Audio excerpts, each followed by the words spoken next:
Olá, boa tarde. Estamos iniciando mais um Pingo de Liberdade e hoje uma semana de folga que nós tivemos, né, Fernão? Você aí em São Paulo e eu aqui com a minha esposa, prometi para ela e cumpri que ficaria uma semana longe do Fernão e da internet. Então, eu aproveitei também para tirar um diazinho. Foi Pois bom, é, né? então. Mas quando eu cheguei de viagem, Fernão, eu fui me atualizar, né, nas questões de internet e tal, e vi que aconteceram uma série de questões, né? Então, o que não falta é assunto para a gente conversar hoje à tarde, né? No E Brasil não tem um minuto de tédio, cara. É uma atrás da é, outra. pelo menos de tédio, eu sei que você não vai ter problema de ficar em depressão por falta de assunto para ler, para se preocupar, né? Então Não. tá, olha só. Hoje nós temos o privilégio, né, de receber o procurador, né, Felipe Gimenez, e eu vou de cara chamar ele logo aqui para ver se eu coloco ele aqui no nosso meio. Espera aí, deixa eu retirar aqui que ele está acertando a câmera dele, acho que agora eu consegui aqui. Boa tarde, Felipe. É uma alegria ter você conosco e daqui a pouquinho eu explico para a nossa audiência por que eu acho que a sua presença aqui tem tudo a ver com esse programa na pessoa do Fernão Lara Mesquita, mas daqui a pouco eu falo por isso. Boa tarde a você. Boa tarde, Gerson. Boa tarde, Fernão.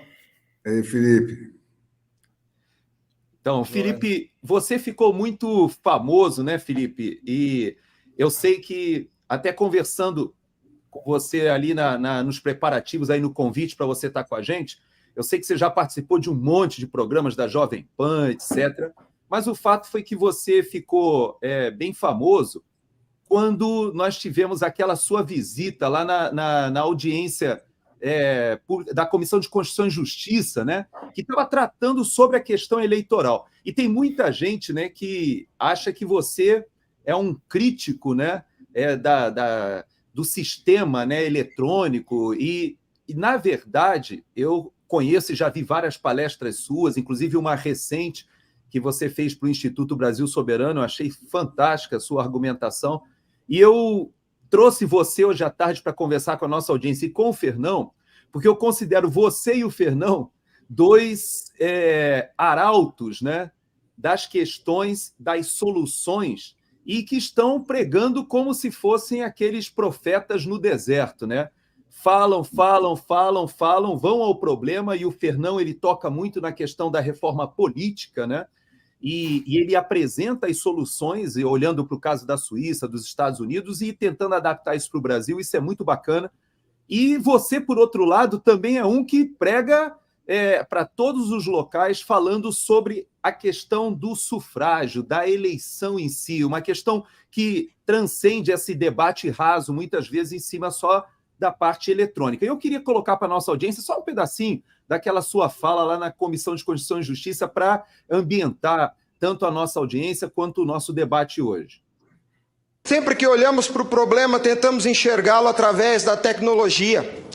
E, na verdade, Excelência, nós temos que olhar para essa máquina com a luz da lei. Antes da ferramenta, deve prevalecer a ordem jurídica. A ferramenta deve servir à ordem jurídica e não o inverso, Excelência. Nós estamos vivendo uma inversão, onde a ordem jurídica é posta de joelhos diante da ferramenta. Então, é isso aí, né, Felipe? Eu queria que levantei a bola e vou pedir para você, assim, na introdução, né, explicar para a nossa audiência o que você quis dizer, né, com aquilo que você falou ali na CCJ. Bom, basicamente eu tento mudar o foco desse debate, porque desde que foi implementada a apuração eletrônica, ou mais objetivamente o voto puramente eletrônico, o tema é tratado sob a ótica da informática, e a informática é apenas ferramenta, ela instrumenta o serviço eleitoral para a realização de um ato jurídico, porque tudo que diz respeito ao Estado no seu sentido amplo é matéria do direito. O Estado, por definição, não está em outra ciência, senão na ciência do direito. E essa visão míope se olhar o sistema ao invés de olhar o ato jurídico. E o que se faz ao longo desses 27 anos é tentar entender e resolver o mal-estar da sociedade sob a ótica da informática. O que eu tentei ali, e faço sempre, é preponderar a compreensão do ato jurídico, para depois, então, compreender quais são as ferramentas adequadas. Quando eu perguntei como você gostaria de ser apresentado, eu achei interessante que você colocou que você é advogado, né, procurador em Mato Grosso do Sul, mas eu achei interessante quando você colocou assim: eu sou um ativista pela cidadania. E eu acho que é a melhor definição que eu dou para o Fernão também. Eu enxergo o Fernão como um jornalista meu amigo e que eu olho como um ativista pela cidadania, pela democracia. Eu gosto quando o Fernão ele tenta resgatar, né, essa ideia de a gente falar mais de democracia, de cidadania, né, na ancoragem do que deveria realmente ser debatido e não é. Eu acho que você vai mais ou menos nessa direção. Mas eu queria logo te fazer uma provocação. O que você acha que especificamente está errado? E eu vou colocar essa provocação fazendo uma comparação aqui com os Estados Unidos. Desculpe, aqui eu fui colocar um e entrou o Lula, mas não era para entrar o Lula, é para entrar o Trump agora aqui. O indiciamento do Trump aqui, o recente, né, porque nós tivemos o Trump sendo indiciado várias vezes tentando desqualificá-lo ou retirá-lo do pleito, né, da disputa eleitoral do ano que vem. Mas o último indiciamento, ele já teve uns 3 ou 4, foi na Geórgia, e o procurador está indiciando, inclusive ameaçando prendê-lo, por ter questionado o sistema eleitoral e a eleição no estado da Geórgia, especificamente. Inclusive, o Partido Republicano perdeu 2 senadores lá, e embora o Partido Republicano tivesse tanto o governador quanto o secretário de Estado. Era uma peculiaridade daquele estado, e ele está sendo processado ali por ter questionado o sistema eleitoral. Então, a primeira pergunta que eu te faço é isso: por que no Brasil é criminalizado, ou foi criminalizado, né, o debate especificamente em cima do sistema eleitoral? Não há crime, isso é absurdo.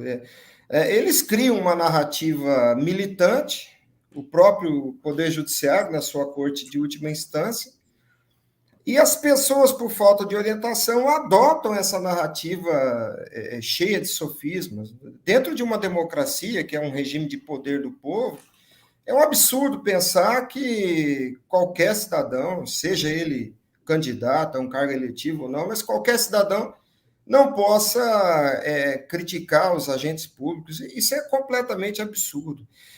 Nós temos um artigo no Código Penal, que é o 359-T, que claramente coloca essa constatação que eu faço. É plenamente lícito, legítimo e, inclusive, democrático que o cidadão possa criticar os serviços públicos, os agentes públicos. A questão que pega nesse ponto temático, e eu acho que também é um erro do Trump, e foi um erro do Bolsonaro, é a falta de orientação jurídica, porque, como eu disse, o Estado é artifício do direito, e as críticas devem ser pautadas na ciência do direito. Então, quando eles se enveredam por esse caminho da informática e chegam a afirmar a ocorrência de fraude, quando se faz a afirmação de qualquer conduta ilícita, é imprescindível ter prova. E a prova de algo que é efêmero é quase impossível. O sistema é montado de uma maneira que a prova se torna impossível. Então, é muito arriscado afirmar a ocorrência de um ilícito. No entanto, eu posso, tranquilamente, como tenho feito, mostrar a ilegalidade do procedimento, que, do ponto de vista jurídico, é muito mais substancioso, inclusive. Então, o presidente Bolsonaro, por exemplo, é muito criticado pelas falas aos embaixadores naquela reunião. Semelhantemente, Trump também é criticado pelas afirmações que faz a respeito da eleição. O problema é o modo como essas críticas são colocadas. O modo como a crítica é colocada permite a retaliação que vem da militância, né? Que vem da narrativa, que, no nosso caso aqui, vem do próprio STF. Essa falta de domínio técnico do assunto, e quando eu digo domínio técnico, é técnico jurídico, é que permite a retaliação. Infelizmente, é completamente absurdo imaginar que um cidadão não possa criticar um serviço público. Isso é impensável. Na verdade, Felipe, o crime é você criminalizar a crítica, né? Isso Exato. está exatamente, perfeitamente configurado na lei, né? A lei afirma o direito, né? A lei não, a Constituição mesmo, né? Afirma o direito à crítica, né? E a liberdade de se exprimir essa crítica da maneira que você, que a sua inteligência indicar para você. Então, quer dizer, eu acho até que tem um passo anterior a isso que você está falando. Quer dizer, já a função do direito é de você classificar ou dar um parâmetro para que você possa recorrer à exigência desse direito, né, que está baseado no quê? Quer dizer, a função da eleição não é só dar a vitória para um ou para outro. Ela é principalmente a de legitimar o poder estabelecido. Quer dizer, a democracia surge porque ela desconfia do poder, né? Ela localiza no poder a fonte de todos os problemas e de todas as opressões. Então, a democracia é um sistema que é feito para cercar o poder, né, de vários limites, de várias limitações que você. A formulação disso no direito é para dar para o cidadão a condição de exigir esse direito. Quando você formaliza isso na lei e no direito, você está dando ao cidadão a prerrogativa de exigir e impondo ao governo que obedeça essa lei, impondo ao poder que obedeça essa lei. Então, quer dizer, é ainda uma coisa anterior a isso, né? A função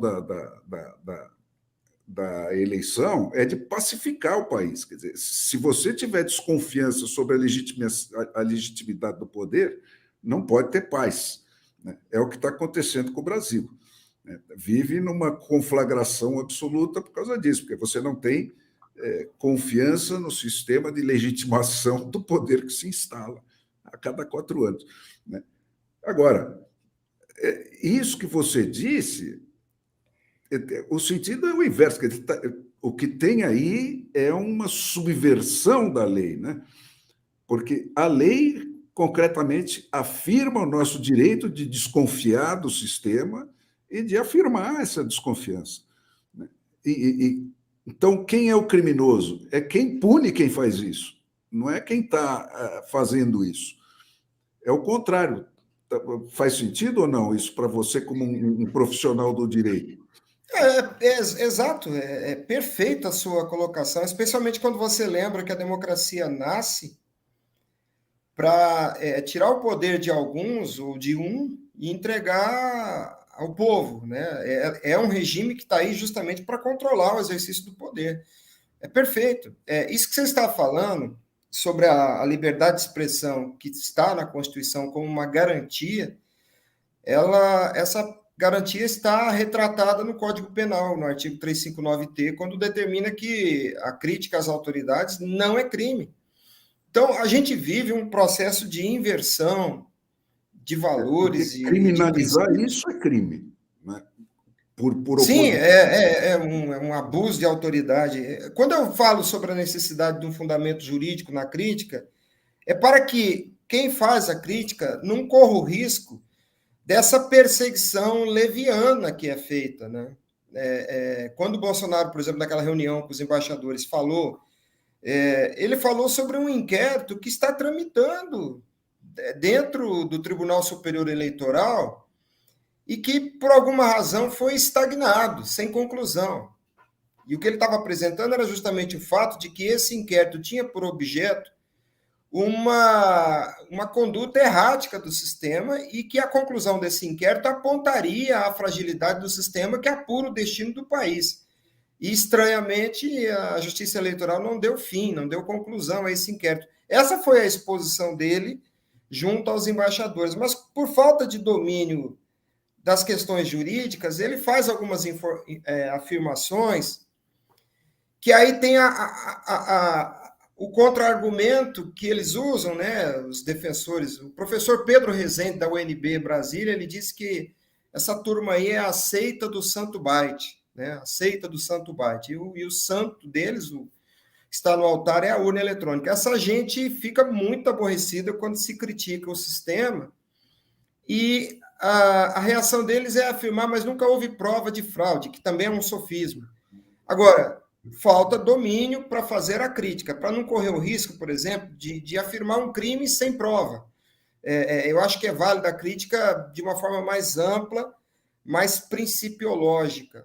E concordo com você, criminoso é calar o cidadão, porque criminoso é mudar o regime político de um país. Eu, se estivesse no lugar do presidente da República, teria vetado, isso é um dado interessante, eu teria vetado a revogação da Lei de Segurança Nacional, porque a Lei de Segurança Nacional trazia, no artigo 23, inciso 2, uma figura penal de proteção à segurança nacional, que era a seguinte: a incitação à mudança do regime político. E eu já via, fazia muito tempo, vinha assistindo condutas que caracterizavam claramente aquele tipo penal de tentativas de mudança do regime político, porque o nosso regime político deveria ser um regime político de poder do povo. E o que está se executando agora é muito claramente isso, é a mudança do regime político. Muito convenientemente, houve a extinção da Lei de Segurança Nacional sob pretextos de ser ela vetusta, envelhecida, essas bobagens, porque valores não envelhecem, valores não envelhecem. Só que o presidente deixou passar, permitiu, não reagiu, foi mal orientado, e essa conduta de calar o povo, de perseguir quem critica o agente público, ela desemboca nisso que você está falando, num comportamento criminoso. Eu penso que sim. Aliás, nesse aspecto, você lembrou bem um ponto que é uma coisa que me intriga no Bolsonaro, essa coisa, né, de ele na entourage mais próxima dele, né, tem gente de muito pouca qualidade, principalmente a área mais mal servida do esquema dele é a área jurídica, né?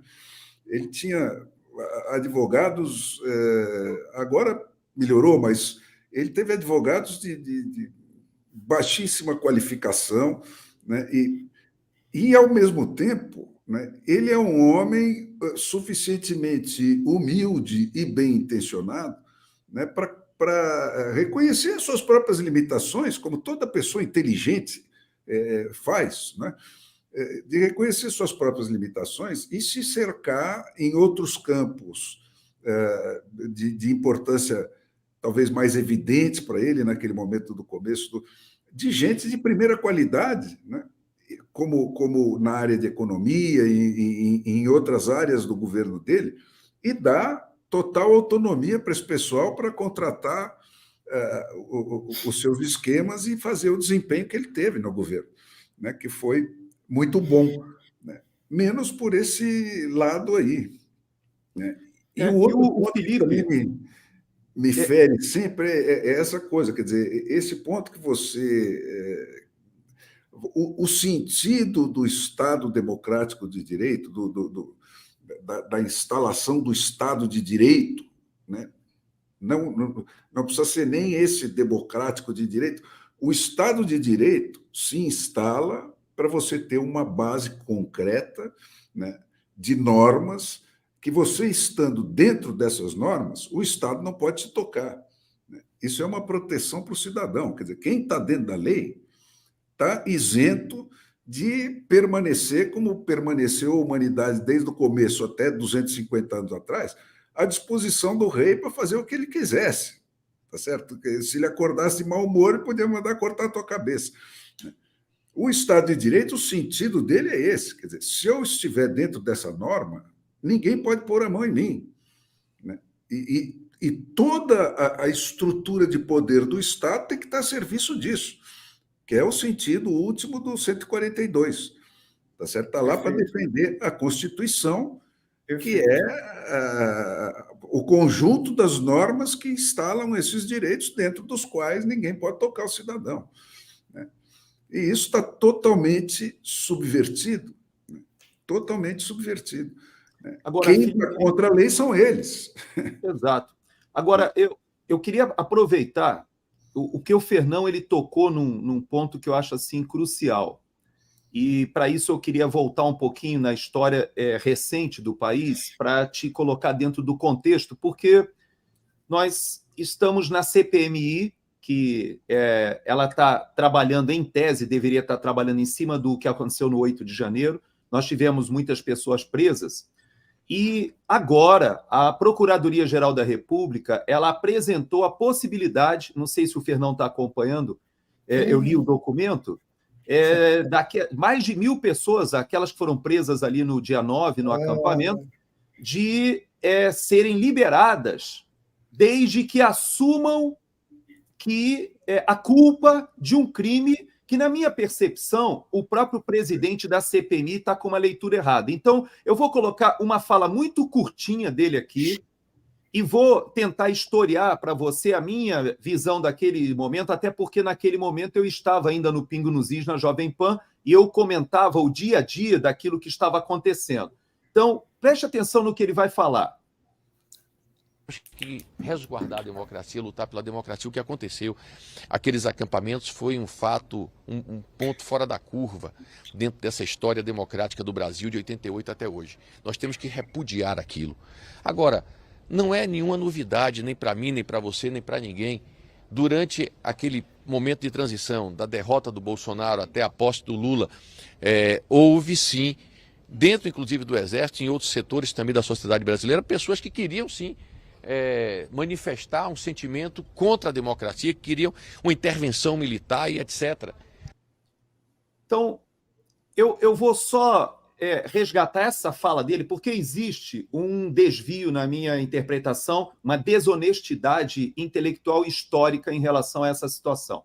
Primeiro, ele diz que aqueles acampamentos nas portas dos quartéis era algo criminoso.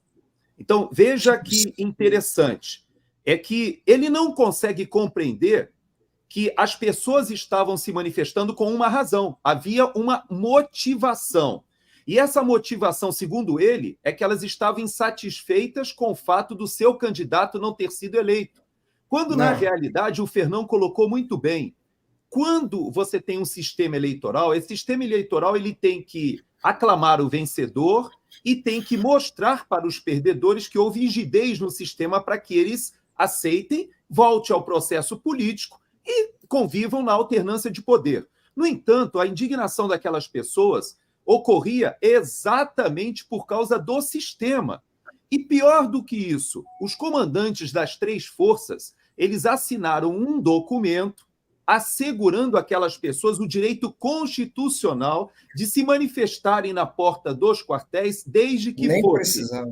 Mas eles fizeram a questão de colocar o seguinte, que não poderia ser utilizado do anonimato, que fossem manifestações pacíficas, segundo diz a Constituição. Então, essas pessoas, ao contrário do que o presidente da CPMI está apregoando, elas não estavam lá cometendo nenhum crime, porque, segundo ele, elas estavam solicitando intervenção militar. Ainda que estivessem solicitando, não haveria intervenção militar, e eu posso assegurar, porque eu estava no comentário político na época e falava sobre isso, as Forças Armadas brasileiras jamais se lançariam, inclusive o próprio presidente Bolsonaro falava ele mesmo que queria agir dentro das 4 linhas da Constituição. Então, a insatisfação, e eu creio que o presidente Bolsonaro perdeu o timing, né? Eu sei que você tentou se aproximar da equipe presidencial para assessorar, e parece que eles não interpretaram muito bem o que você queria dizer à época, mas, de toda forma, o fato é que isso deveria ter sido tratado atrás,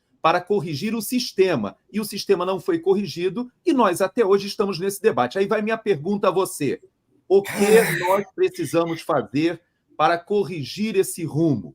Quais os passos? Eu vejo o senador Cleitinho agora já tomando uma iniciativa no Senado, já vi também se falando da Câmara dos Deputados retomar o debate. Eu queria te pedir, nos ajude aí, como o Fernão tem feito aí às quartas-feiras à noite.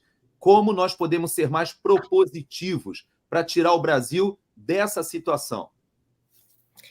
Eu sou colérico e uma das ilustrações do colérico é que ele tem uma chama queimando dentro de si o tempo todo.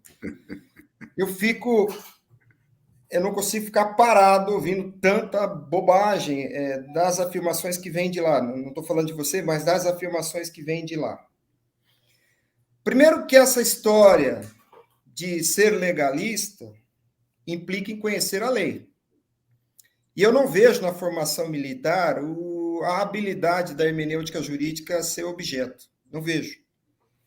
Então, como ser legalista sem entender a lei? Porque, na verdade, nenhum deles nunca soube o que são as tais linhas, quanto mais as 4 linhas, que viviam repetindo, e o presidente repetindo 4 linhas, mas e daí? Quais são as linhas, né? Metaforicamente, quais são os limites, ou melhor, qual é o fundamento de tudo, quais são os princípios? Ele deveria dizer, ao invés de 4 linhas, por conta dessa alusão vulgar ao futebol, ele deveria dizer princípios. Só que como não tinha habilidade para dizer o que é o princípio, então ele falava nessa alusão futebolística, que eu acho muito pobre e infeliz, mas toda vez que aparece alguém se propondo a resolver o problema, aparece de forma equivocada. Eu fiz uma visita ao senador Cleitinho, ao senador Seif, justamente para falar dessa proposta, dessa PEC dele, que é uma repetição da 135/2019, que era horrível. A proposta da Bia Kicis da PEC 135/2019, do ponto de vista jurídico, era horrível. E é que você falou tanta coisa, eu tomei nota aqui. Por que a PEC 135 era horrível? Eu vou tentar abreviar. O problema da eleição no Brasil é que ela viola o princípio da publicidade, princípio constitucional da publicidade, porque todo ato de todos os agentes, de todos os poderes, deve respeitar o princípio da publicidade.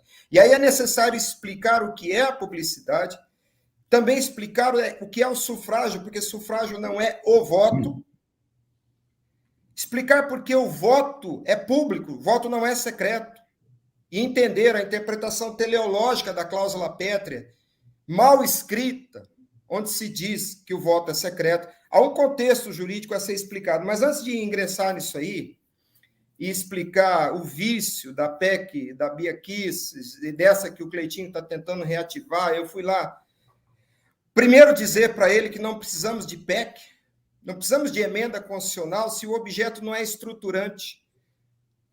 O que nós precisamos é que a lei diga que a grama é verde, porque o STF diz que é azul. Com jargões da militância revolucionária, o STF diz que a grama é azul. Nós precisamos de uma lei que diga que a grama é verde. Mas antes de ir a esse ponto, eu queria falar sobre o acordo de não persecução penal, que você falou muito rapidamente aí. Eles prenderam milhares de pessoas, ou pelo menos 1 milhar, 1.000 pessoas, e muitas, eu sei porque minha esposa está advogando pro bono, gratuitamente para algum desses coitados, muita gente presa sem fundamento de flagrante, sem fundamento de preventiva, sem materialidade, sem prova de materialidade, sem prova de autoria. Jogaram uma tarrafa e do jeito mais grotesco, pré-medieval, porque no processo medieval havia processo, pré-medieval. Tiraram a liberdade e submeteram à tortura pessoas que não têm contra si prova de crime. Aí vem o Ministério Público Federal, formado na sua maioria por militantes de esquerda, e a Débora Duprá, procuradora da República, aquela que disse que os nossos filhos pertencem ao Estado, vocês devem se lembrar disso, essa senhora, que me lembra muito o Sméagol, Senhor dos Anéis, assim, o aspecto físico me lembra o Sméagol, e o espírito também, a energia que passa do Sméagol, que disse, então, que nossos filhos não são nossos, são do Estado, não exatamente com essas palavras, mas com esse sentido. Essa senhora ficou na banca examinadora do Ministério Público Federal muitos anos, selecionando os atuais membros do Ministério Público, que hoje se mostram, em sua maioria, militantes da ideologia revolucionária. E agora esses militantes, usando o cargo público, porque eu, por exemplo, sou procurador do Estado, mas aqui eu estou como cidadão, exercendo minha liberdade de expressão e falando do meu conhecimento jurídico. Não tem nada a ver com a instituição a qual pertenço. Eu não estou usando o timbre do meu Estado para fazer política. Eu estou aqui falando como cidadão. Importa saber que sou um advogado público para entender que conheço o direito público, mas não estou aqui no exercício da minha função. Já o membro do Ministério Público faz uso da atribuição para exercer uma atividade política militante. E aí, eles vêm agora e propõem acordo de não persecução penal. Ora, acordo é transigência. Eu postei no meu Twitter, e se interessar, o meu Twitter é Felipe M. Jimenez, com GZ, eu postei o seguinte: só faz sentido para o cidadão que está preso aceitar essa proposta de acordo desde que lhe sejam exibidas as provas que tem contra si. Porque num acordo há uma transigência de parte a parte. Ambas as partes cedem alguma coisa em benefício de estabilizar a relação.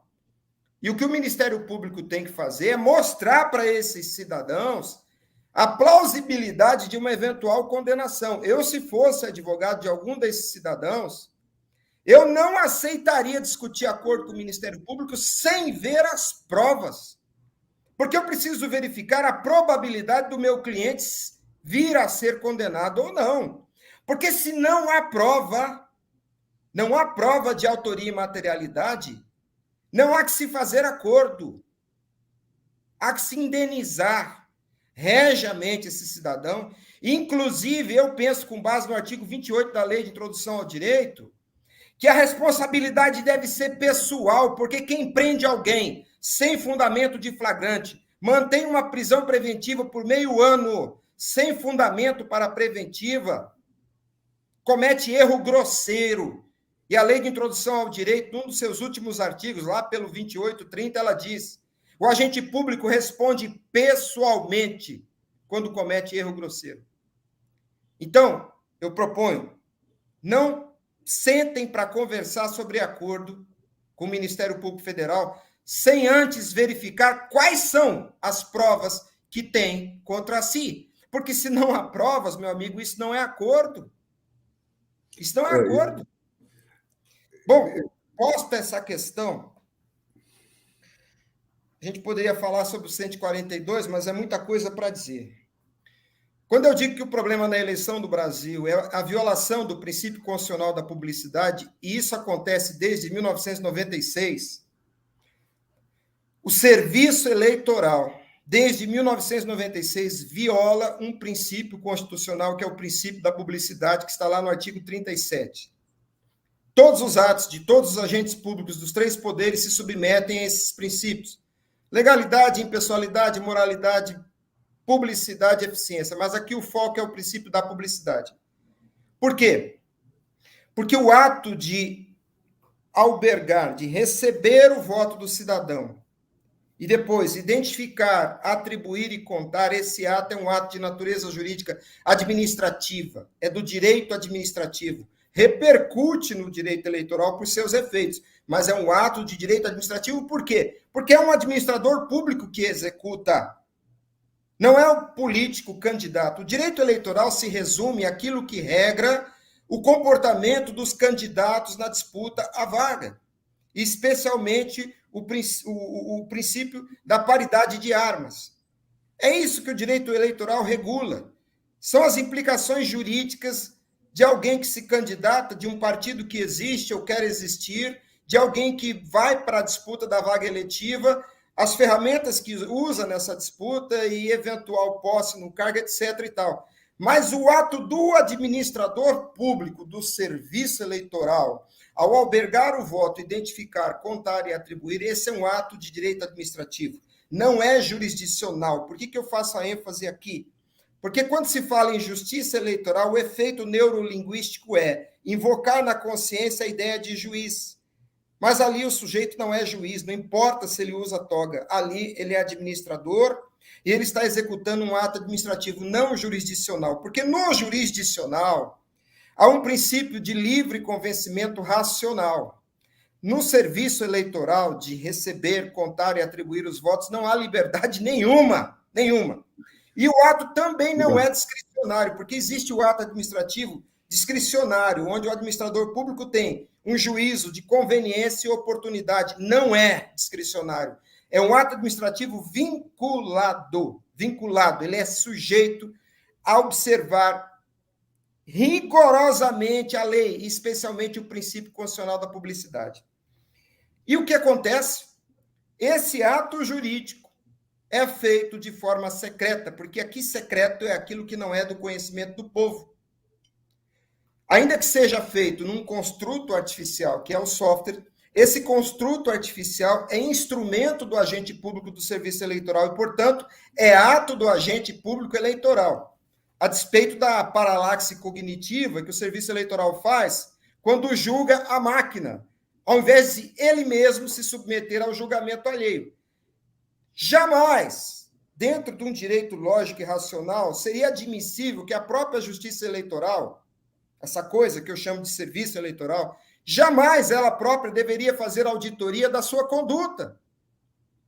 Isso é obviamente ridículo, mas é ela que faz, porque ela dá à máquina uma certa subjetividade. A máquina não é sujeito de direito. Quando se faz uma auditoria, é para aferir a conduta humana. Você examina os instrumentos para avaliar a conduta de quem usa os instrumentos.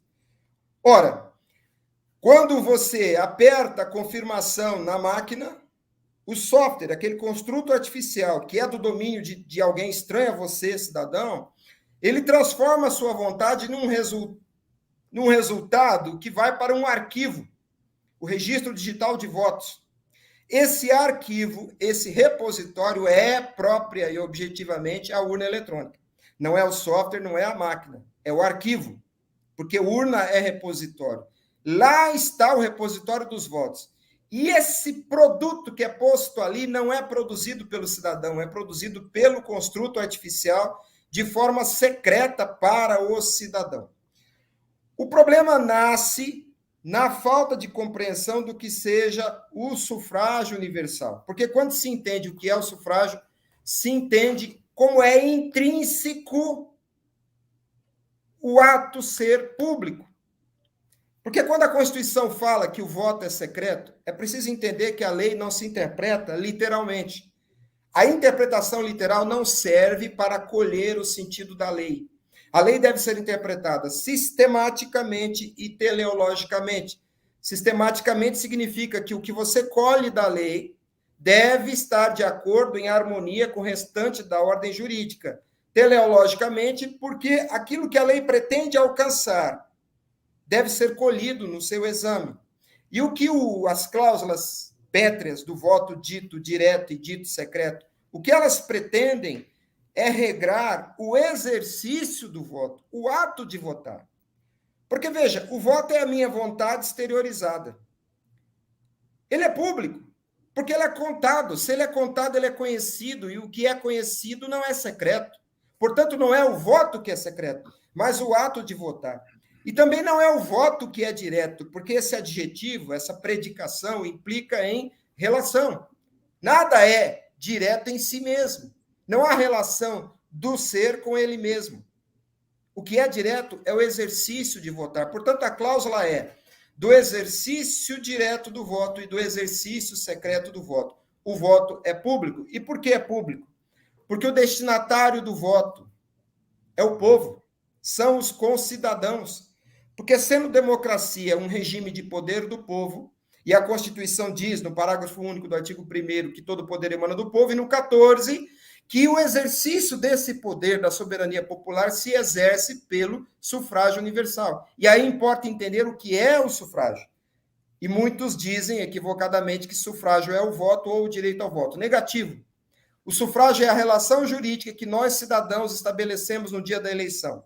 É essa deliberação coletiva do nosso destino comum, que se resolve pela solução aritmética de conciliar vontades diferentes pela constatação da vontade majoritária. A eleição, precipuamente, existe para se descobrir, se identificar, se apurar a vontade majoritária.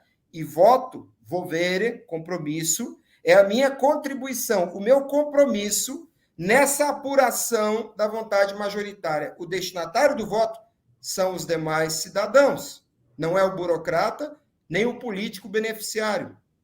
Quando os gregos, lá em Atenas, por volta do anos 500... a legitimação, né? Criam o sufrágio universal como um mecanismo de proceder esse regime de poder do povo, eles votavam na praça. E o voto era conhecido por todos. E a constatação da vontade majoritária era conhecida por todos, porque se eu vou me submeter a uma vontade majoritária, eu tenho legitimidade para saber como ela é apurada.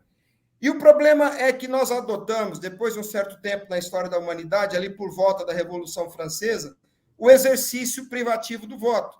Mas veja, esse exercício privativo prejudica o conhecimento público do voto que se dava na praça grega.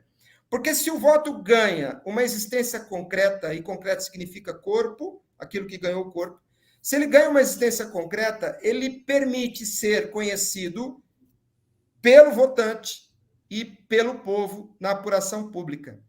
A apuração pública, que sucede ao ato de votar, ela repete o fragor que está íncito no sufrágio, porque sufrágio é subfragor. É o exercício cognitivo de deliberar através do fragor, porque fragor é barulho de deliberação. Essa expressão sufrágio é metafórica desde lá, desde o Senado romano. O verbo franger, que dá origem a fragor, significa colisão. E que colisão metafórica é essa? Colisão de ideias. Não há fragor se o seu voto não é conhecido pelos demais cidadãos. Então, é inerente à apuração pública dos votos, em respeito ao princípio da publicidade, para que haja a apuração pública dos votos. Não há sufrágio e não há regime de poder do povo. Agora, o que você está explicando aí, Felipe, é aquilo que justifica, né, a lei que está escrita no Brasil e valendo, né? Supostamente. Quer dizer, ela não está sendo cumprida, mas ela está em vigor, né? Tudo isso que você falou está sintetizado no que manda... no que se manda fazer para apurar votos, etc. Então, o que está acontecendo é que a nossa lei está certa, está ok, está dentro desse contexto todo que você descreveu, né, e cuja história de desenvolvimento você contou, né? Está aí, ela está aí. Só que ela não está sendo cumprida, ela está sendo violada. Né? E está sendo violada por quem está acusando os outros de violar a lei. Então, quer dizer, o que está acontecendo aí é um logro, né? É uma tapeação. Né? Exato. É uma tapeação, é uma mentira. Né? Então, quem está prendendo os outros por fake news é quem é o fake, é quem é o mentiroso. Isso aí acuse-os do que você óbvio, faz. Né? Então, para mim, a gente ficar tentando discutir essa coisa em termos muito elaborados, né, acaba que você se perde nessa coisa. Quer dizer, eu estou repetindo ultimamente essa coisa. Nós precisamos voltar a chamar as coisas pelo nome que elas têm. Mentira é mentira, não é narrativa, é mentira. Né? E a mentira é propagada como tem sido propagada no Brasil, não é inocentemente, é porque tem um objetivo assim, que está sendo perseguido pela mentira, né? Com o recurso à mentira, que é um recurso de subversão da lei, é criminoso. Né? Então, é aquilo que eu falei, não é crime você duvidar disso e se rebelar contra isso. Crime é você criminalizar quem se rebela contra isso. Porque o que está escrito na lei está a meu favor e não a favor deles. O que está escrito na lei justifica a posição do Bolsonaro e não a do Alexandre de Moraes e do Barroso e companhia. É o inverso. Então, e essa coisa patética, né, dessas CPMIs agora, né, é outra, quer dizer, a CPMI virou um exercício da arte de suscitar manchetes ou de abafar manchetes, né? Então, a CPI navega segundo essa bússola. E mais nenhuma, não está buscando verdade nenhuma, não está nada. Quer dizer, quando aparece um cara que faz um depoimento com esse tom seu, né, e essa consistência sua, né, e isso fica evidente para o público que está ouvindo, eles descarregam meia dúzia de bombas, manda prender aparece um Rolex, não sei aonde, pegam o telefone de alguém para fazer fogo de encontro de manchetes para uma imprensa desonesta, né? Porque essa imprensa também sabe, não é... Você não precisa ser um especialista para entender o logro que está acontecendo aí. Ele é evidente. Ele é evidente. Quer dizer, então... E não tem argumentação nenhuma nas ações jurídicas, nas ações dos Alexandres de Moraes. Não tem. Ele prende ou manda soltar porque é Dia das Mulheres, porque o cara estava não sei aonde, antes de julgamento. Não tem fundamento nenhum em nada. Não tem fundamento nenhum em nada. E a gente fica tentando demonstrar isso e vai se exasperando, né? Porque está aí, quer dizer, isso está patente, isso é o que está escrito, né? Você tem direito à liberdade de expressão, né? O representante eleito é intocável enquanto ele não violar a lei comum. Ponto. Tá certo? Ele pode dizer o que ele quiser. Quem tem que gostar ou não gostar disso são os eleitores dele. Não são terceiras pessoas. Então, tudo isso é muito óbvio, né? A gente precisa lembrar disso, mas os criminosos são eles. Quer dizer, e isso precisa começar a ser dito, né? Os criminosos são eles, os golpistas são eles. Quem está rasgando a Constituição são eles. Todos os outros, todas as vítimas deles estavam dentro do seu direito constitucional. E estavam dentro desse direito, como o Felipe demonstrou aqui, desde o nascimento da democracia lá atrás, né? Isso é uma progressão racional, uma elaboração racional que vai se tornando necessária porque a sociedade fica mais complexa, as democracias se instalam em países maiores, você tem que ter sistema, mas é a mesma coisa, né? O que a legislação e o constitucionalismo honesto tentam fazer é reproduzir aqueles princípios, que é do que o Felipe está falando aqui o tempo todo, né? O princípio da publicidade. Quer dizer, saiu desses princípios, a Constituição passa a ser antidemocrática, mas a nossa nunca saiu. Tudo isso está lá.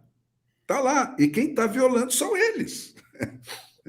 Eu queria pegar essa tua levantada, Fernão, pelo seguinte: às vezes as pessoas nos perguntam o seguinte, tá, vocês têm um ótimo diagnóstico, mas e como... e que adianta ficar falando, somente falando? Eu tenho respondido para as pessoas, Fernão, o seguinte: em primeiro lugar, nós precisamos deixar registrado que nós estamos enxergando e falando as coisas conforme a nossa perspectiva, chamando de verdade o que é verdade e mentira o que é mentira. Você tem sido o meu companheiro nessa coisa. Eu tenho proposto, né, que a gente foque para atuar sobre aquilo que está impedindo a lei de ser cumprida. Não para modificar a lei ou começar a inventar coisas para pôr ao lado da lei, se tudo isso tem o sentido e a solidez que o Felipe acabou de descrever com um perfeito conhecimento de causa. Tá certo? Então, exato. O que está impedindo isso? Nessa mesma lei, diz que quem tem o poder e o dever de coibir abusos de poder do Supremo Tribunal é o Senado. E o Senado não está podendo fazer isso, antes de mais nada, porque os presidentes do Senado e da Câmara têm superpoderes que foram instituídos à margem da lei, por um regimento interno, que não tem nenhum grau de legitimação pelo eleitor, pelo povo de quem emana todo o poder. Então, a minha primeira sugestão seria por aí, precisa tirar dos Rodrigo Pachecos esse poder, porque ele não faz sentido dentro desse raciocínio democrático que o Felipe descreveu. Exato. E a gente sabe que, inclusive, o conserto disso trata do âmbito político, e nós temos falado até de uma reforma política, falamos de voto distrital, mas eu queria resgatar, Felipe, o seguinte ponto, já que você é um operador do direito, é um advogado, alguém que conhece, que está dentro do sistema. Eu queria te dizer o seguinte: em primeiro lugar, o sistema está corrompido. Na minha perspectiva, aqueles que têm o poder discricionário de analisar o que você está colocando, até mesmo ter a possibilidade de ouvir os seus argumentos e corrigir os rumos, essas pessoas estão envolvidas no processo criminoso. Como o Fernão colocou, as coisas têm que ser ditas. Quem está desrespeitando a lei são aqueles que deveriam ser os guardiões da lei, ou seja, os protetores da Constituição. Então, eu queria ir adiante pelo seguinte: nós tivemos essa semana, Fernão, uma voz que se levantou, finalmente se levantou. Eu sei que o Felipe a conhece, todo o Brasil conhece, inclusive ela trabalhou no Conselho Nacional de Justiça na área da corregedoria, mas é uma ex-ministra do Supremo Tribunal de Justiça que se levantou contra uma atitude imoral, ilegal do Supremo Tribunal Federal, que já obteve maioria para uma excrescência, para uma imoralidade que vai ter consequências. Eu queria só que a gente tivesse a oportunidade. Eu vi aqui no post do Deltan Dallagnol, ele fala que a ex-ministra do STJ, Eliana Calmon, não consegue mais segurar e solta o verbo. Eu vou colocar aqui o pedacinho dela falando para a nossa audiência aqui.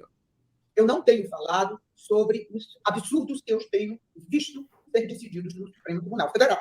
Inclusive, o inquérito do fim do mundo, que é assunto para outra pauta. Mas eu não posso me calar quando a questão é uma questão que eu já venho de muito tempo falando, e a janela agora foi escancarada pelo Supremo Tribunal Federal. Me desculpem, mas eu vou falar com toda a franqueza, porque isso é aquele segredo de polichinelo. Ministro ganha muito pouco. Os advogados e grandes escritórios ganham muito mais. E, naturalmente, existe uma divisão familiar. Ou seja, a mulher fica com o poder econômico nos escritórios de advocacia e o marido fica com o poder político dentro do poder judiciário. E, desta forma, eles ganham muito e têm o poder na mão. Isto é realmente um acasalamento perfeito e que rende muito dinheiro. De forma que eu entendo que as coisas vêm a ser desta forma. Porque quem quer ser ministro e aceita ser ministro é realmente para ganhar aquilo que está previsto no teto constitucional. Quem quer ser rico, quem quer ganhar muito dinheiro, não pode ser ministro. Isso aí, essa mulher é uma reserva moral, né? Pelo juiz de garantia. E estas mesmas pessoas sentam. Deixa. Bom, Felipe, ela coloca o dedo na ferida numa questão que, para a população, é muito importante, viu, Fernão? A gente ajudar que a população entenda a excrescência, a ilegalidade, a imoralidade que está sendo praticada, só que ela explica para as pessoas o que pouca gente entende. Por que é que eles tomaram essa decisão? Por que a esposa do Toffoli, a esposa do Alexandre de Moraes, a esposa do que entrou agora, o Zanin, porque os familiares do Gilmar Mendes, por que eu eles... não subestimo o povo brasileiro nesse nível. Todo mundo sabe todo mundo sabe a excrescência, Fernão. Sabe que só vai preso aqui quem rouba pouco. Pô. Exatamente. Só que ela coloca um detalhe que eu acho importante a gente falar de uma forma clara. O que está sendo feito foi proposto, Felipe, não foi pelo Supremo Tribunal Federal, foi proposto pelo conselho ou pelo grupo de magistrados, pela associação de magistrados. Então, a imoralidade ela já vai na proposição. E mais do que isso, nós temos hoje uma situação em que ministros têm um teto salarial e eles ganham muito mais com os escritórios da advocacia das esposas, que estão ali dentro e representando os clientes que vão às Supremas Cortes. Então, isso é uma imoralidade, mas quando você falou da Procuradoria, Felipe, eu acabo me lembrando desse caso aqui, o Ministério Público Federal pede o fim do perfil humorístico do Joaquim Teixeira com pesadas multas. Quer dizer, uma coisa ridícula, porque é uma piada. Mas a gente percebe que o sistema todo, Felipe, ele está corroído e a gente precisa denunciar. Se nós não temos como o Fernão falou, exercer agora, nesse momento, a pressão no Senado, nós pelo menos, enquanto nos for permitido, falar. E eu preciso que você, que é alguém do sistema, nos ajude a colocar essa nossa indignação dentro de parâmetros razoáveis. Por favor. Primeira coisa, o presidente do Senado não está autorizado a fazer exame de mérito dos pedidos de impeachment. Toda demanda tem os pressupostos de desenvolvimento válido e tem o mérito. Quais são os pressupostos de desenvolvimento válido de uma pretensão? Num processo administrativo, num processo político, num processo judicial. É a legitimidade de ser autor, a legitimidade de alguém de estar no polo passivo, de ser réu, acusado ou sujeito a impeachment. É a legitimidade do fundamento que justifica o pedido e a legitimidade do foro onde o pedido é apresentado. Então, eu não posso apresentar um pedido de impeachment contra o padeiro da esquina, eu não posso apresentar um pedido de impeachment numa associação atlética esportiva, porque não é o foro adequado, o padeiro não é sujeito passivo de impeachment, e se eu fosse um cidadão argentino, eu não poderia apresentar um pedido de impeachment de Alexandre de Moraes, porque eu não tenho legitimidade ativa. Também não poderia pedir o impedimento de Alexandre de Moraes porque ele é careca, porque essa figura não existe na previsão legal. Esses são os pressupostos... Ele não é careca, viu? Ele só raspa o cabelo porque ele não gosta do cabelo que ele tem. Esses são os pressupostos de desenvolvimento válido de um pedido. Legitimidade ativa, legitimidade passiva, competência do foro, fundamento jurídico da pretensão. A grosso modo, há outros. O juízo de mérito de um pedido de impeachment sobre haver ou não haver crime de responsabilidade, esse juízo do mérito é exclusiva competência do plenário do Senado. Sim, mas ele não deixa a coisa chegar no plenário. Pois eu ia dizer isso. A mesa tem um caráter apenas e tão somente administrativo e o papel do presidente é presidir. O Pacheco faz o quê quando ele engaveta os pedidos? Ele está impedindo a casa de funcionar. Ele está violando as atribuições do próprio cargo. Esse é o superpoder que eu acho que a gente tem que atacar. Entendeu? Agora, eu não vejo nenhum senador... O Senado tem esse superpoder, que é democrático. Eles não podem agir assim, eles estão violando as atribuições do próprio cargo, eles estão impedindo a casa de funcionar. E os motivos apresentados, quando são apresentados motivos para engavetar os pedidos de impedimento, são sempre motivos de mérito. Quando ele faz isso, ele está usurpando a atribuição de 80 senadores. E eu não vejo nenhum senador que sobe naquele púlpito para mostrar a ilegalidade da conduta do presidente, a prevaricação do presidente. Não há verbalização disso, é terrível. Bom, sobre a questão dos juízes, é tão flagrante o absurdo e a ilegalidade dessa decisão, porque o Código de Processo Civil, no artigo 145, inciso 1º, Código de Processo Civil, no artigo 145, inciso 1º, e esse dispositivo se aplica a qualquer exercício de jurisdição, ele diz o seguinte, em resumo, o juiz é suspeito, quando ele é amigo íntimo da parte ou do seu advogado. Agora, será que os ministros do STF não são amigos íntimos de suas esposas? Os juízes não são amigos íntimos de suas esposas, seus filhos Mas, Felipe, familiares? Meu ponto, eu volto É àquele ponto inicial. explícita a violação. Eu volto àquele ponto inicial, quer dizer, todo mundo sabe que isso é uma violação, né? Todo mundo sabe. O problema não é no defeito da lei, é que a lei não está sendo cumprida, né? Ela está sendo flagrantemente violada. Tudo que esse governo está fazendo tem esse mesmo sentido, né? Você vê agora esse negócio desse arcabouço aí. Não se negocia corte de gasto, ajuste das contas, se negocia trocar o nome de certas despesas, botar um outro nome nela para ela não contar como despesa. Quer dizer, a nova língua. É uma coisa que não engana nem débil mental, tá certo? Nenhum idiota acredita que isso faz sentido ou vai alterar a realidade, né? Mas é isso que eles fazem. Quer dizer, negocia-se a mudança do nome de despesa para legalizar a pedalada fiscal, né? Para ele não incorrer na pedalada fiscal que ele está decidido a incorrer, né? Nada de reduzir a inflação, basta deixar de medir a inflação. Para isso, se trouxe de volta esse Postman, né, e botou ele no IBGE para ele falsificar agora todos os resultados desse governo, né, porque esse homem é o autor dessa coisa que merecia o Nobel de Economia, né? Para que ficar dando nó na cabeça para ver como combater a inflação? Basta você não medir ela. Então, agora ele tá dono do IBGE inteiro, que mede tudo que acontece no país. Então, e assim vai, né? Nada de reduzir a criminalidade. Vamos descriminalizar a droga, vamos descriminalizar o crime A, o crime B, o crime C, né? Vamos legalizar a industrialização da justiça aí a partir do Supremo Tribunal, né?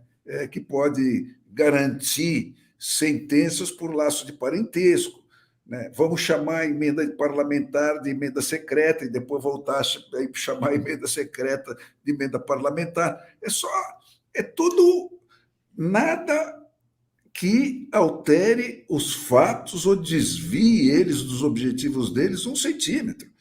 É tudo tapeação da pior qualidade. Tapeação que ninguém, se você for na 25 de março, ou na praça onde está aquele cara, não requer prática nem tão pouco habilidade, ninguém entra nessa conversa. Todo mundo sabe que isso é tapeação, né?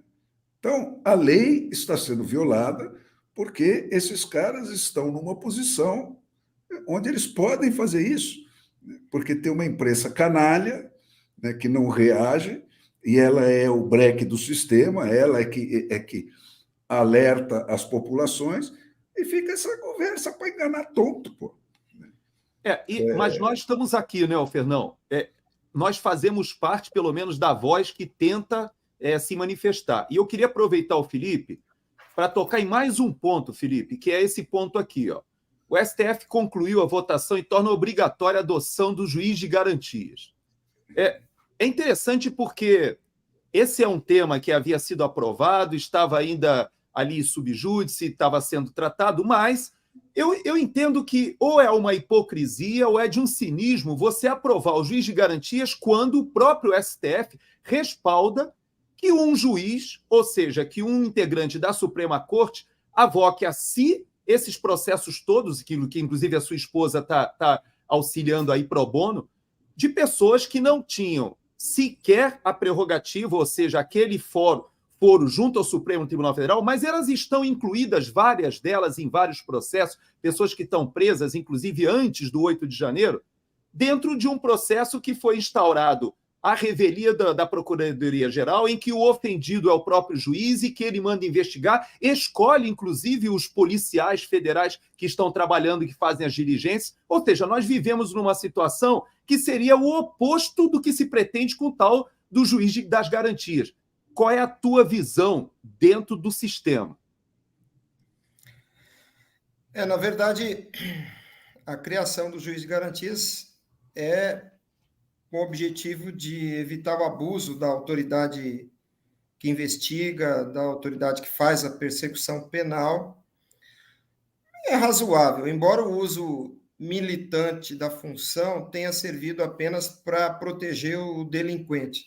Agora, veja, nas ações aí do STF que estão sob essa égide do inquérito do fim do mundo e dessa monarquia do Alexandre de Moraes, nós vemos que não há juízo de garantia, porque esses milhares que foram pegos à tarrafa em Brasília, lá no acampamento em frente ao quartel-general no dia 9, essa gente vai para uma audiência com o suposto juiz de garantias, onde um juiz auxiliar inquire a pessoa, ouve o advogado, ouve os pedidos, e sempre ele arremata dizendo: vou encaminhar ao ministro Alexandre de Moraes. Ou seja, o sujeito está ali como uma estafeta, como um escrivão do Alexandre de Moraes. Ele não é juiz. Então, essas pessoas, na verdade, não têm tido a audiência com o juiz de garantias, porque não há juiz de garantia para elas. A hipocrisia, a nova língua, né, do George Orwell, né, a nova língua, o Ministério da Verdade, atua forte aí nesse caso. Porque o tal juiz não é juiz, na medida em que ele não tem poder para decidir absolutamente nada. Ele faz ali um papel de meramente escrivão. Então, assim, eles fazem o uso de todos os dispositivos ao gosto e ao critério da sua conveniência ideológica, nesse caso em particular, principalmente porque para os presos do dia 9 não há juízo de garantia. Para o marginal, o traficante, o ladrão, o assaltante, sim. E aí o papel do juiz de garantias é muito mais do que garantir o respeito aos direitos fundamentais, é muito mais perseguir o aparato policial, como a gente vê com frequência, o bandido indo embora e muitas vezes o policial preso no processo administrativo ou até no inquérito criminal por abuso de autoridade, etc. É isso aí. A ideia, o conceito do juiz de garantia faz sentido, né? Mas a forma como ele é usado te remete àquela velha história do Getúlio Vargas, né, que a tomou do Perón, que, por sua vez, a tomou do Mao Tse-tung, que é aquele negócio, né? Para os amigos, tudo, né? Para os inimigos, nem a justiça. Essa era a versão do Mao Tse-tung. O Getúlio transformou isso: para os amigos, tudo; para os inimigos, a lei, né? Então, é isso aí. Quer dizer, então, tudo é pervertido. O que me remete sempre àquele ponto, Gerson. O problema do Brasil não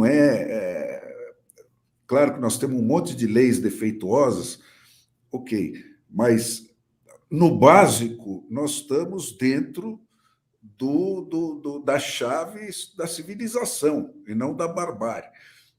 O problema é que nós não temos instrumentos para obrigar o poder constituído a obedecer à lei. E isso você só consegue com essa reforma política, que te dê a continuação da propriedade do mandato do representante eleito para sempre, antes, durante e depois da eleição, principalmente depois. Se você não puder demitir quem não cumpre a lei, porque você pôs ele no poder, o resto é consequência. O resto é consequência. Então, a democracia, que é o governo do povo, pelo povo e para o povo, só se estabelece quando o povo tem a mão armada para exercer esse direito. Se ele não tem, se está só no papel, nós estamos nessa situação que está aqui, que o Felipe descreveu. Quer dizer, toda a nossa legislação está correta, está apoiada nos princípios corretos, né? O fundamental está todo estabelecido em cima do que é certo, só que não é cumprida. E você não tem o que fazer quando ela não é cumprida. Então, o problema está nisso, está no estabelecimento de uma relação estritamente hierárquica entre o representante eleito e o representado. Senão, não tem representação. né? Você elege o capataz que vai te chicotear. Exatamente. É isso aí. Exato. Agora, Felipe, a sua presença aqui para a gente, ela agrega muito valor ao debate, porque muitas e muitas vezes nós externamos a nossa indignação, nós, inclusive, damos voz à indignação dos nossos seguidores. O pessoal aqui nos comentários, são dezenas, centenas de comentários falando, mas eu queria aproveitar você para que a gente dê uma ideia à nossa audiência do nosso papel de resistência. Existe uma operação defensiva nas operações militares, ô Felipe, que é a ação retardadora. A ação retardadora, e eu tenho explicado isso para as pessoas, é aquela que você, quando está diante de um inimigo muito superior, você vai retraindo, causando o máximo de desgaste nesse inimigo, até uma posição onde você possa defender e dali partir para uma contraofensiva. Esse governo Lula, como o próprio Fernão colocou, já mostrou que no campo econômico, por exemplo, ele não vai ter um bom termo, ele vai afundar a economia. Nós já vimos que existe uma conspiração, ou talvez um trabalho feito quase que de quadrilha entre alguns setores do poder judiciário, principalmente no Supremo Tribunal Federal, com o próprio Poder Executivo. Eu vou dar um exemplo aqui. Essa semana, por exemplo, o próprio presidente da Câmara dos Deputados e vários da oposição falaram que não seria possível aprovar na Câmara dos Deputados o retorno do imposto sindical. E aí o Poder Executivo, e inclusive o ministro da Justiça várias vezes diz que vai aprovar o PL 2630 por intermédio do Supremo Tribunal Federal, e novamente agora o STF fala em pautar o julgamento da contribuição dos sindicatos. Ou seja, essa articulação Poder Executivo e Poder Judiciário hipertrofiado, atropelando o Congresso Nacional. Nós estamos enxergando isso, sabemos que não temos força para nos antepormos a isso, pelo menos no curto prazo, mas nós precisamos resistir, falar, denunciar, porque esse é o mínimo papel que nós podemos exercer. A recriação do imposto sindical, na verdade, é a regimentação da base política do movimento revolucionário. O que eles estão fazendo é tirando da cova uma militância importante que tem, que são os sindicatos, contrariando a ideia da liberdade de associação. Basicamente Diga, é isso. Para eles voltarem a ganhar mesada. Essa turma ficou sem mesada, está triste. Agora, não só isso, né? Porque o papel dos sindicatos na ação política revolucionária é muito relevante. E o que eles querem é que, através do Estado, esse braço do ativismo político revolucionário seja novamente abastecido. Então, na verdade, eles nos usam para alimentar o apoio deles. Diga. O que resulta, no final desse tipo de sindicalismo, é aquilo que você descreveu no Ministério Público. Você cria funis na sociedade, você controla porteirinhas onde só passa quem fizer o seu jogo. E assim você vai ocupando instituições do poder e da imprescindibilidade de um Ministério Público, do Judiciário e assim por diante, né, das redações de jornal.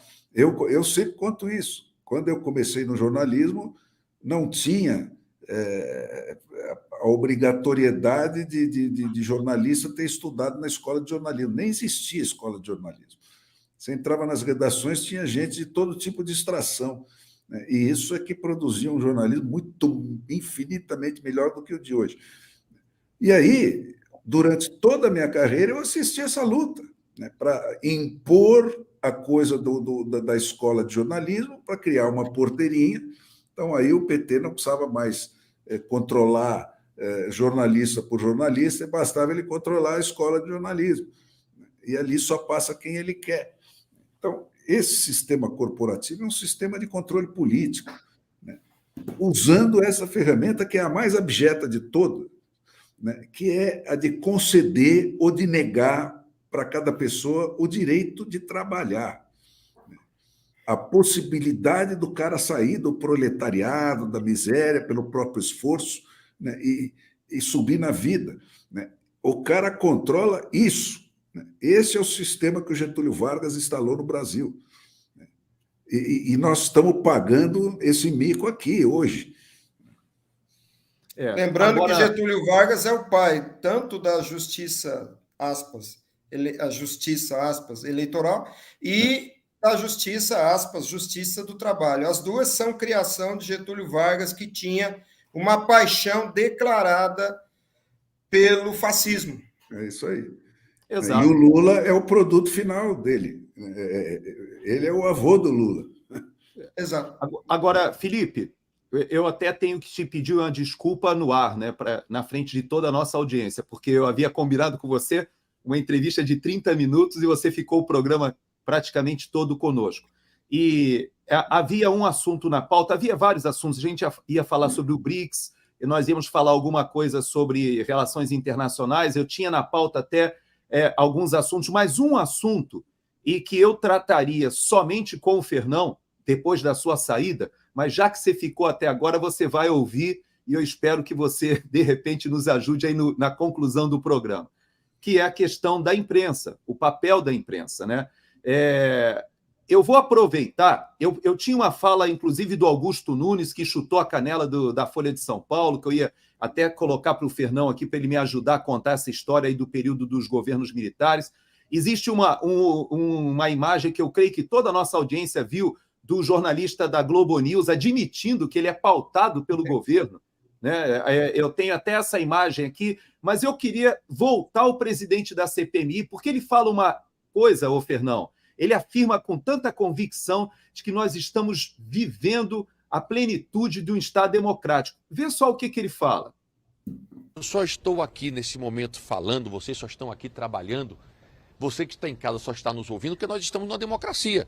Senão, no máximo, eu estaria aqui com um jornalista do governo, me entrevistando e passando apenas aquilo que fosse interesse do governo, que fosse comunicado à população. Então, nós temos que resguardar a democracia, lutar pela democracia. Eu não sei se ele é alienado do que está acontecendo, ou se ele é indiferente, ou se ele é cúmplice do processo, porque é óbvio, é gritante o que está acontecendo, não só com a Jovem Pan. A nossa audiência pediu para a gente falar sobre a questão do Pavinato, não deu tempo. A nossa audiência pediu para falar sobre a questão dessa pressão em cima dos jornalistas aqui nos Estados Unidos, vocês conhecem, não vou ficar repetindo, questão do Alan dos Santos, Paulo Figueiredo, do Rodrigo Constantino, e toda essa perseguição sendo feita em cima do jornalismo. Eu e você, Fernão, inclusive, saímos num momento por pressão do Ministério Público. Nós temos uma leva, né? A nossa turma que foi montada ali no Pingo nos Is, ela foi suceder a turma anterior com Augusto, com o Fiuza, com Ana Paula, que foram ejetados da Jovem Pan por pressão desse sistema. Depois nós montamos outro time e nosso time também foi ejetado. Então a gente percebe que isso que o presidente da CPMI está falando, eu não sei se ele é alienado ou se ele está convergindo, né, com o que está sendo feito pelo Poder Judiciário no Brasil, que cerceia só um espectro político, né, do jornalismo. Gerson, Brasília inteira é alienada, né? E os jornalistas de Brasília com eles, né? Porque aquilo é um disco voador que paira acima do Planalto Central e envia raios contra o Brasil, né? E eles têm uma vida completamente desligada da nossa, né? Que não funciona com os mesmos limites e com os mesmos inputs, né? E os jornalistas de Brasília acabam ficando desse mesmo jeito, né? Porque vivem naquele mundinho e tal. Então, isso sem contar que só chega em Brasília, né, aqueles que melhor se comportaram para passar nos filtrozinhos que o PT estabelece para você entrar numa redação e depois para você sair de uma redação, para você progredir dentro de uma redação. Tudo isso tem porteirinhas dessa gente, né? Então, o cara que chega ao status de ir para Brasília, cobrir Brasília, normalmente, com pouquíssimas exceções, né, é um cara que passou por todas essas porteirinhas aí, summa cum laude, né? Então, são os melhores entre os piores. Aí, que mais que você pode dizer isso? Né? Tudo isso faz parte dessa coisa, quer dizer, você só corrige isso, você só consegue começar a corrigir isso no momento que você conseguir ligar o fio terra do Brasil oficial no Brasil real. E essa ligação desse fio terra é essa que eu digo. O poder dado ao povo, que é o que define a democracia, né, de expelir quem não representá-lo condignamente. Se você fizer isso, tudo entra no círculo virtuoso, inclusive a imprensa. Né? Porque aí a imprensa, com o leitor tendo esse poder, ele vai querer outro tipo de cobertura sobre o comportamento do representante dele. Tá certo? Então, você vê como tudo está amarrado. Né? Se você tem nós temos hoje um sistema de seleção negativo. Só passa o pior. Né? Só passa o pior. Então, a cada volta do processo, fica pior, porque você estabelece uma extração pior do que a anterior, e essa que vai filtrar a seguinte, e a seguinte vai ser pior do que essa. Então, vai piorando sempre, como é o exemplo da Argentina aí. Talvez agora saia, né?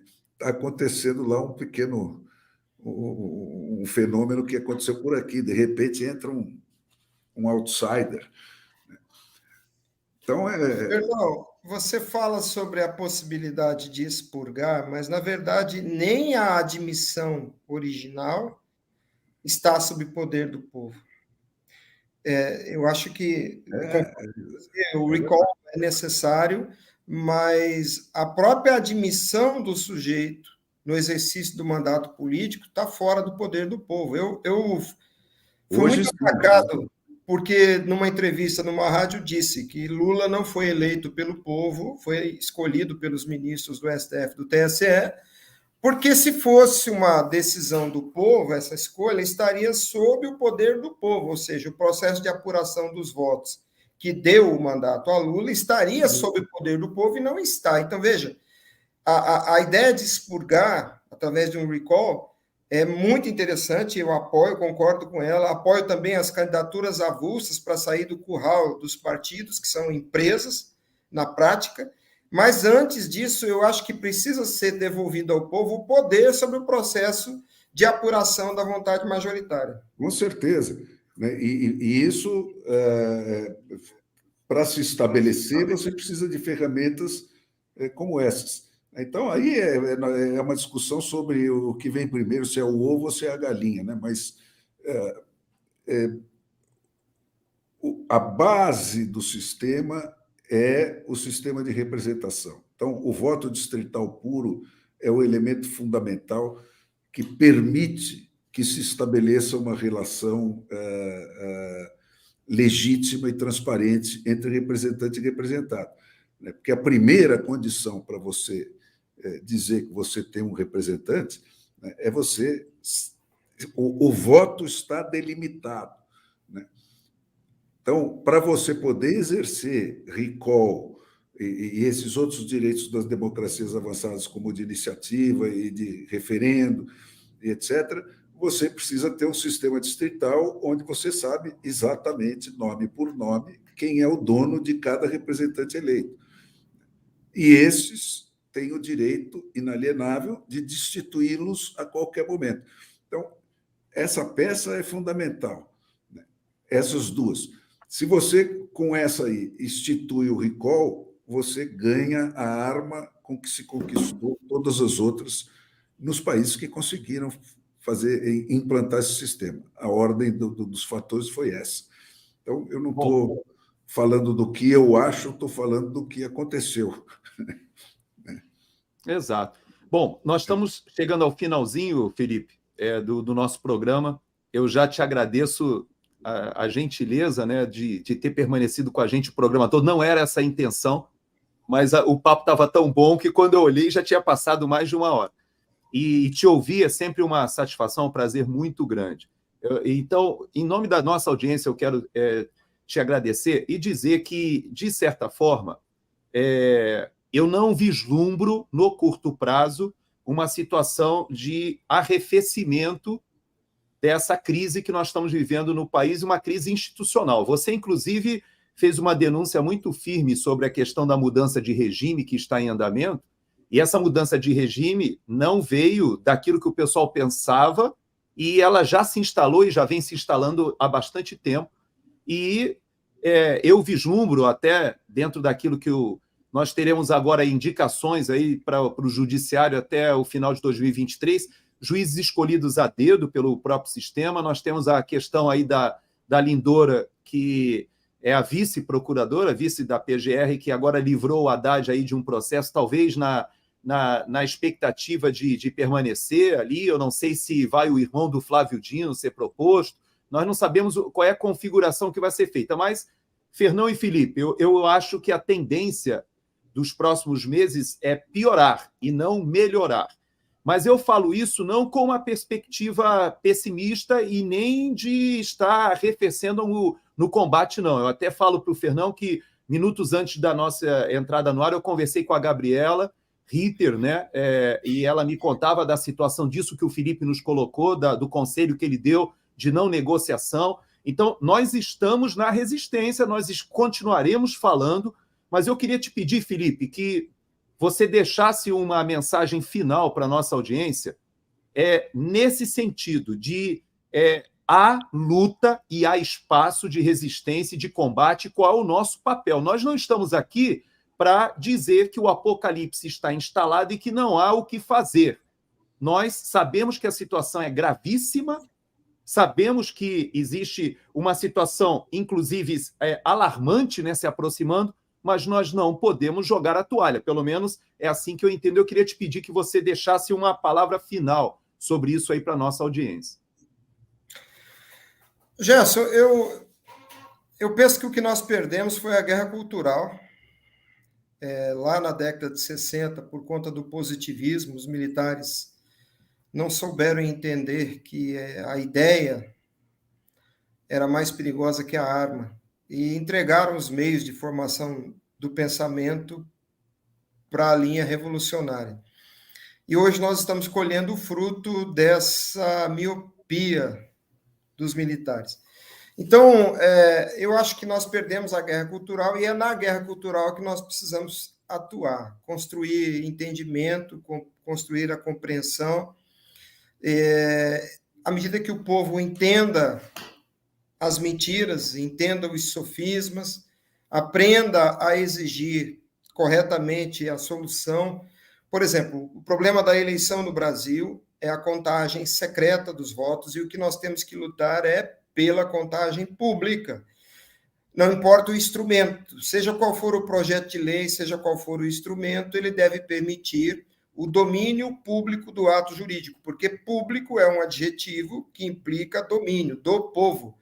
E como que eu me aproprio de um fato? Pelo domínio cognitivo. Então, qualquer instrumento, qualquer projeto de lei deve devolver ao povo o domínio cognitivo da apuração de cada voto. Isso passa pelo processo cultural, de aprendizado, de desenvolvimento intelectual. Então, nós precisamos vencer essa guerra. E esse papel que você e o Fernão fazem, que os demais, os guerreiros lá da PAN e que foram expulsos de lá faziam, é esse trabalho, é o trabalho de desenvolver uma massa crítica com conhecimento. Essa é a minha esperança. Eu, de minha parte, tenho colocado o rosto na linha de tiro, vou a audiências públicas, me posiciono. Aqui na minha cidade, eu mando imprimir um adesivo com a frase contagem pública de votos. Minha esposa vai para a rua com alguns voluntários.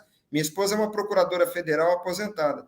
Agora à tarde mesmo, ela daqui a pouco deve estar numa das esquinas da cidade, adesivando nos carros essa mensagem, contagem pública de votos, que eu entendo que é prioridade. Não é de maior importância, mas é prioritária. Como num desembarque de emergência, quem está na porta do avião tem que descer primeiro. Eu acho que a primeira coisa a se resolver é devolver ao povo o poder sobre o sufrágio universal, que ele seja, de fato, exercido diretamente, como prevê o artigo 82 do Código Eleitoral. E sobre a fala do Fernão, eu também apoio a ideia do voto distrital, e o que me chama a atenção no voto distrital é o fato de ser majoritário, porque eu entendo que o quociente eleitoral utilizado na eleição de deputados, eu entendo que ele é inconstitucional, que ele viola o sufrágio universal, que deve ser direto. Quando você tem como resultado da eleição alguém que não foi escolhido pelo povo, há uma clara violação do sufrágio.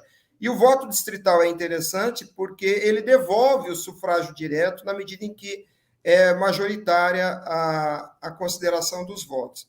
Eu quero sugerir aqui a leitura do livro Sereis como Deuses, dentro dessa ideia de guerra cultural, a leitura do livro Sereis como Deuses. Eu tenho uma contribuição ali, que é o capítulo 4º, que é onde eu exponho essa tese que defendo, mas todos os artigos desse livro são muito úteis para entender o papel revolucionário do STF nesse quadro atual que estamos vivendo. Obrigado pelo espaço, Gerson. Um abraço, Fernão. Foi um prazer estar contigo.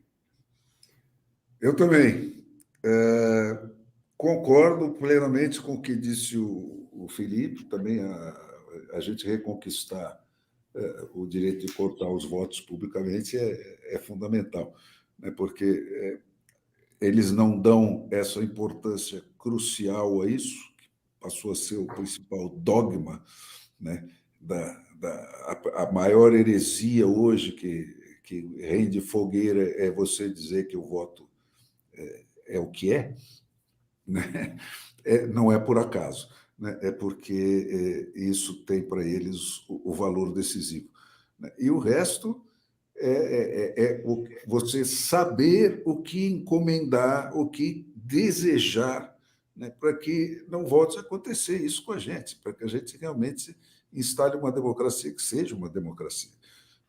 Então, o sentido da minha pregação tem sido por aí. Mas o Felipe tem razão de que essa primeira retomada do nosso principal direito é fundamental. Tá ótimo. Felipe, eu te peço para você ficar só um minutinho, que eu vou encerrar aqui a nossa live, agradecendo a nossa audiência, mas logo depois que encerrar, só para a gente poder fazer a sua despedida fora aqui do ar, né? Obrigado, gente. Até a próxima semana, se Deus quiser. Eu vou correr daqui a pouco para o Braddock Show. Hoje tem o Conexão Braddock, e o título, Felipe, Em Pauta: Da Utopia ao Declínio, o Pântano Socialista que Consome a América Latina. Eu vou estar com 2 debatedores. Vai ser um tema bem interessante hoje lá no Braddock, pessoal de Mato Grosso, não no Mato Grosso do Sul, um pouquinho ao norte ali não de Campo Grande, mas de Cuiabá, né? Mas eu vou estar aqui da Flórida debatendo com o pessoal lá, vai ser bem bacana. Então, obrigado, Fernão, obrigado, Felipe, e obrigado principalmente à nossa audiência. Um abraço a vocês, até quinta-feira da semana que vem com mais um Pingo de Liberdade.